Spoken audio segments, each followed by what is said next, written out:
Hi guys, welcome to clinical centric. दोस्तों, आपने diabetes के बहुत सारे टाइप्स के बारे में पढ़ा होगा, लेकिन उनमें से एक टाइप गेस्टेशनल डायबिटीज मेलाइटिस भी होता है जो प्रेगनेंसी के दौरान होता है। जब भी प्रेगनेंसी के दौरान शुगर लेवल हाई हो जाता है तो उसे हम जीडीएम यानी गेस्टेशनल डायबिटीज मेलाइटिस कहते हैं। यह नॉर्मली 24 से 28 वीक के दौरान होता है, यानी मिडिल ऑफ द प्रेगनेंसी होता है।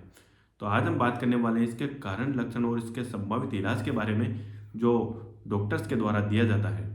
तो सबसे पहले अगर कारणों के बारे में बात करें तो जब भी किसी फीमेल का वेट ओवरवेट या ओबेस होता है बिफोर प्रेगनेंसी, जब भी वो कंसीव करती है उससे पहले भी अगर उसके मोटापा है या पहले से हाई ब्लड प्रेशर की शिकायत है या ब्लड शुगर हाई लेवल की शिकायत है, तो उसे ये जीडीएम होने के चांसेस रहते हैं। और प्रेगनेंसी के दौरान होने वाले कई तरह के हार्मोनल चेंजेज और डाइट की वजह से भी ऐसी कंडीशन होने के चांसेस रहते हैं। और कभी कभी हार्मोन्स भी इंसुलिन के साथ इंटरफेयर करते हैं, जिसकी वजह से इंसुलिन ब्लड शुगर लेवल को मेंटेन नहीं रख पाता है, तो इसकी वजह से भी जीडीएम होने के चांसेस रहते हैं। और अगर बात करें इसके सिम्टम्स के बारे में तो इसमें फ्रीक्वेंट यूरिनेशन देखने को मिलता है, एक्सेसिव थ्रस्ट लगती है, टायर्डनेस रहता है और नोजिया वोमिटिंग जैसी कंडीशंस देखने को मिलती है। तो ये इसके सिम्टम्स हैं। और अब बात करें कि क्यों जीडीएम का टाइमली मैनेजमेंट और ट्रीटमेंट जरूरी है, क्यों इसको टाइम पर कंट्रोल करना जरूरी है। तो जीडीएम की वजह से सीजेरियन सेक्शन के ज़्यादा चांसेस रहते हैं, क्योंकि जीडीएम होने की वजह से बेबी की साइज बढ़ जाती है। बेबी की साइज बढ़ने की वजह से नॉर्मल डिलीवरी होने के चांसेस बहुत कम रहते हैं, जिसकी वजह से सीजेरियन सेक्शन यानी ऑपरेशन से डिलीवरी करवानी पड़ती है। और इसके अलावा प्री एक्लेम्पसिया यानी ब्लड प्रेशर हाई होने के चांसेस भी रहते हैं। और टाइप 2 डायबिटीज मेलाइटस होने के चांसेस भी रहते हैं लेटर स्टेज में बेबी को, या फिर प्रेगनेंसी के बाद मदर में भी ये डायबिटीज टाइप 2 होने के चांसेस रहते हैं।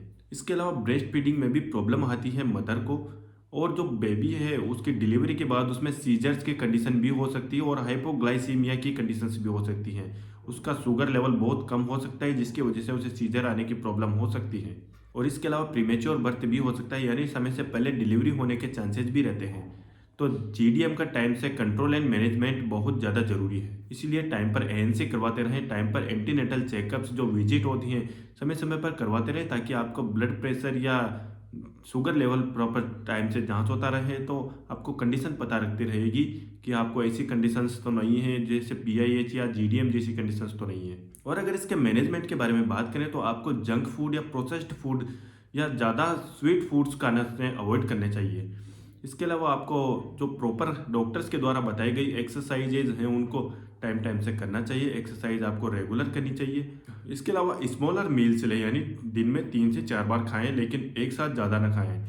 और आपको बैलेंस डाइट करना चाहिए, जैसे कार्बोहाइड्रेट, प्रोटीन और फैट्स अच्छी मात्रा में हो, फाइबर्स अच्छी मात्रा में हो उस भोजन में, ऐसे भोजन करें। इसके लिए आप डॉक्टर से सजेशन ले सकते हैं। इसके अलावा कुछ कंडीशंस जैसे स्ट्रेस या टेंशन या फैमिली प्रेशर, ऐसी चीज़ों से आपको दूर रहना है, ऐसी चीज़ों को अवॉइड करना है, ताकि आपको कोई भी एडवर्स इफेक्ट ना हो प्रेगनेंसी के दौरान। और अगर आप प्रेगनेंसी के पहले से भी डायबिटिक पेशेंट हैं या प्री डायबिटिक स्टेज में आप हैं, तो डॉक्टर्स को बता दें, ताकि उसके अकॉर्डिंग आपका मैनेजमेंट हो सके। और आपका जो ब्लड शुगर है वो हमेशा कंट्रोल में रहना चाहिए, ज़्यादा नहीं होना चाहिए। और अगर बात करें इसके ट्रीटमेंट के बारे में तो डॉक्टर्स आपको इंसुलिन थेरेपी प्रोवाइड करते हैं। इंसुलिन थेरेपी बेस्ट मैनेजमेंट है इस कंडीशंस का, जीडीएम का।